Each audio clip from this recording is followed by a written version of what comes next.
अना माए माखुज़ कपास का फूल। मुसन्निफ़ अहमद नदीम कासमी। आवाज़ व पेशकश मशक़ सुहन। मोहल्ले वालों को एक भी ऐसा दिन याद न था जब राजा साहब और ख्वाजा साहब की बीवियों में तू तकार न हुई हो। जिस रोज़ इस तू तकार में देर हो जाती तो वहमी किस्म के लोग डर के मारे बार बार आसमान की तरफ देखने लगते कि टूट न पड़े। दोनों बेगमात के दरमियान झगड़ा न होना ऐसा ही था जैसे सुबह का वक्त हो जाए और सूरज न निकले। राजा साहब और ख्वाजा साहब के घर मुतसिल थे। एक की दीवार में कील गाड़ी जाती तो दूसरे की दीवार का पलस्तर उखड़ जाता। यही वजह थी कि एक रोज़ दोबारा झगड़ा हुआ।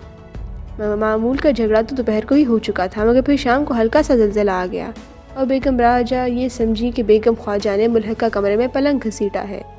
झपट की खिड़की में मुँह डाला और बेगम ख्वाजा को वो बेनक्स सुनाई कि वो बेचारी ज़लज़ले को भी भूल गई। फिर जब शोहरों ने अपनी बेगम से कहा कि आयतुल कुर्सी पढ़ो, ज़लज़ला आ रहा है, तो तब जाकर बेगम राजा सारा किस्सा समझी। वहीं धब से बैठ गई कि इन्होंने सुना था ज़लज़ले में अगर कोई लड़खड़ा जाए और गिर पड़े तो इसे मिर्गी का मर्ज़ हो जाता है। इस वक्त बेगम ख्वाजा ने चींपी और डरी हुई बेगम राजा को ऐसी नफ़रत से देखा जैसे वो इन पर थूकना चाहती है, मगर बेबस है कि मुंह हल्क तक खुश्क हो चुका है। न तो राजा साहब से बेगम ख्वाजा और नहीं ख्वाजा साहब से बेगम राजा पर्दा करती थी। कई बार ऐसा हो चुका कि राजा साहब शेव बनाने बैठे तो ब्लेड ख़त्म पाकर उठे और खड़े होकर खिड़की में जा पुकारे, ख्वाजा साहब एक ब्लेड इनायत कर दीजिए, और ब्लेड बेगम ख्वाजा ने राजा साहब तक पहुंचाया। इसी तरह कई बार ख्वाजा साहब को बूट पॉलिश या गर्म पानी की बोतल दरकार हुई और उन्होंने राजा साहब को पुकारा तो बेगम राजा ने मतलूबा चीज़ ख्वाजा साहब के हवाले की। इसके बावजूद अपने अपने घरों के अंदर शौहरों की मौजूदगी में भी बेगमात ऐसे सन्नाटे से झगड़ती कि बात मैं तुझे अपनी इन आँखों से बेवा होते देखूं तक जा पहुँचती। मगर फिर कुछ देर के बाद राजा साहब खिड़की में जा पुकारते, क्यों ख्वाजा साहब, वॉक को चलिएगा? और ख्वाजा साहब किसी परले कमरे से जवाब देते, ज़रूर चलेंगे, मैं हाजिर हुआ। और फिर मोहल्ले वाले जो कुछ देर पहले बेगम राजा और बेगम ख्वाजा की लड़ाई सुन चुके थे, देखते कि राजा साहब और ख्वाजा साहब हाथों में हाथ डाले किसी बात पर हंसते जा रहे हैं। ऐसा मालूम होता था कि राजा साहब और ख्वाजा साहब के लिए इनकी बेगमों की लड़ाई मामूल बन चुकी है। तो जिस तरह वो छान बूरा ख़रीदने वाले से ये कहने का हक़ नहीं रखते कि यूँ छिंगाड़ कर आवाज़ न लगाया करो, इसी तरह बेगमात के झगड़ों में मुदाखलत को भी बेकार समझते हैं। एक बार मोहल्ले के एक बुज़ुर्ग ने दोनों को रोक कर कहा था, आप भले लोग हैं, अपनी बेगमात को लड़ाई झगड़े से रोकिए, पूरा मोहल्ला बदनाम हो रहा है। इस पर राजा साहब ने निहायत अदब से कहा था, ये औरतों का मामला है, हम आप इनके मामले में दखल देंगे तो अच्छे नहीं लगेंगे। आप अगर अपनी बेगम साहब को इनके पास भेज कर इन्हें समझा सकें तो सुभान अल्लाह, वरना ये कोई ख़ास बात नहीं। इकट्ठे रखे हुए दो बर्तन भी टकरा कर बच उठते हैं, तो ये दोनों तो माशाअल्लाह से जीती जागती औरतें हैं।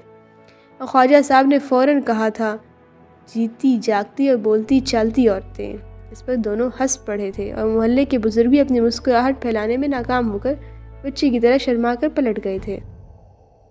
जब दोनों बेगमात झगड़ती थीं तो इनकी बातों में इल्ज़ाम तराशी बहुत कम और बद्दुआएं बहुत ज़्यादा होती थीं। शायद यही वजह थी कि मोहल्ले वालों को झगड़े का ज़्यादा लुत्फ़ नहीं आता था। मर्दों ने तो सिरे से दिलचस्पी लेना ही छोड़ दी थी। अलबत्ता औरतें बेगम राजा या बेगम ख्वाजा की पहली ही आवाज़ पर लपक कर छतों पर चढ़ जाती या खिड़कियों में से आधी आधी बाहर निकल आती, मगर जब झगड़ा ख़त्म होता तो यूँ उदास चेहरे लिए पलटती जैसे सोने की तलाश में पहाड़ खोद कर खाली हाथ आ रही हूँ। इन्हें ये सोच कर बहुत दुख होता कि न तो बेगम राजा ने बेगम ख्वाजा की किसी आशना की निशानदही की और न बेगम ख्वाजा ने बेगम ख्वाजा को ताना दिया कि वो शादी से पहले अगवा हो चुकी है। यह समझिए कि मोहल्ले की औरतों को ये झगड़ा मजबूरन सुनना पड़ता था, बिल्कुल इसी तरह जैसे मरीज़ नमक मिर्च का खाना खाने पर मजबूर होता है। ये झगड़ा जिस तरह बेवजह शुरू होता इसी तरह बेवजह भी ख़त्म हो जाता। मसलन बेगम राजा के बेटे की गेंद उछल कर खिड़की में से गुजरी और बेगम ख्वाजा की बाल्टी से जा गिरी। अब बेगम राजा चीख रही हैं कि बेगम ख्वाजा ने जानबूझकर गेंद भिगो दी कि कीरी मिट्टी से भर जाए और मिट्टी से बच्चे के हाथ पर भर जाएं और हाथों से वो अपने कपड़े ख़राब कर ले और कपड़े बेगम राजा को धोने पड़ें और साबुन अलग खर्च, वक्त अलग ज़ाया हो। इधर बेगम ख्वाजा का इसरार होता कि गेंद बच्चे ने नहीं बेगम राजा ने फेंकी है और ताक कर बाल्टी ही में फेंकी है, क्योंकि नल बंद हो चुका है और अब पीने के पानी के लिए वहशती से एक मश्क के लिए कहा जाए जो गज़ब खुदा का ایک مشق کے پورے 2 آنے لیتا ہے۔ بات بڑھتے بڑھتے اس انتہا کو پہنچ جاتی کہ اللہ کرے تیرا بچہ مر جائے۔ میرا بچہ خدا کا مال ہے، اللہ کرے تیرا بچہ پہلے مرے۔ میں اپنی آنکھوں سے تجھے اپنے یہ چڑیلوں جیسے بال نوچتے دیکھوں۔ میں کبھی کھڑکی میں سے کود کر آؤں گی اور تیری زبان پر انگارہ رکھ دوں گی۔ اس سے پہلے میں تیری ٹانگیں نہیں توڑ دوں گی۔ ٹانگیں ٹوٹی تیری اور تیرے ہوتوں سوتوں کی۔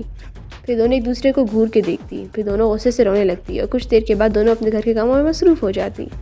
جھگڑے کا آغاز عموماً بیگم راجہ کی طرف سے ہوتا تھا۔ بیگم خواجہ کا قصور صرف یہ تھا کہ وہ جیسے اس آغاز کے انتظار میں ہوتی تھی۔ انہوں نے ایک بار بھی بیگم راجہ کو نظر انداز نہ کیا۔ مگر اس روز ایک عجیب واقعہ یہ ہوا کہ بیگم خواجہ آنکھوں میں خون اتارے کھڑکی میں آئی اور بولی، اے بیگم صاحبہ ذرا سامنے تو آ۔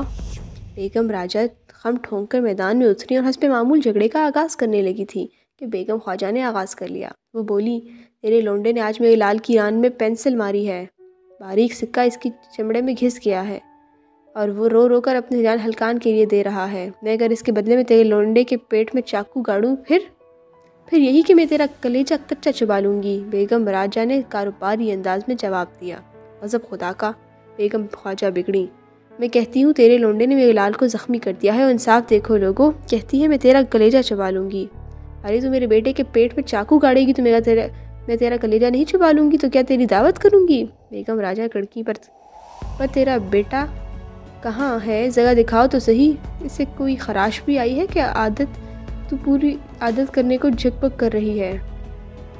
یکایک بیگم خواجہ پلٹی اور پگلے کمرے سے اپنے بچے کو اٹھا کر کھڑکی میں بٹھا دیا۔ رو رو کر اس نے اپنی آنکھیں سجا لی تھی۔ پھر بیگم خواجہ نے اس کی ران پر سے پاجامہ ہٹایا اور بولی، لے دیکھ لے اپنی منحوس آنکھوں سے۔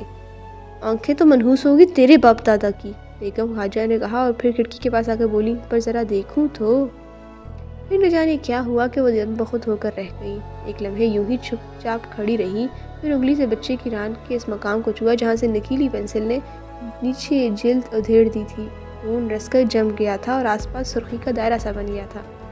بچہ انگلی کے مس سے بلبلا اٹھا تو بیگم راجہ نے دونوں ہاتھ بڑھا کر بیگم خواجہ کے بچے کو اٹھا لیا اور اسے اپنے کولے پر بٹھا کر تھپکنے لگی اور رونے لگی اور کہنے لگی، آگ لگے ان ہاتھوں کو جنہوں نے تیرے پھول سے جسم کو ادھیڑا ہے۔ آنے دے کوشا کو، تیرے سامنے ایسے ماروں گی کہ طبیعت ہری ہو جائے گی۔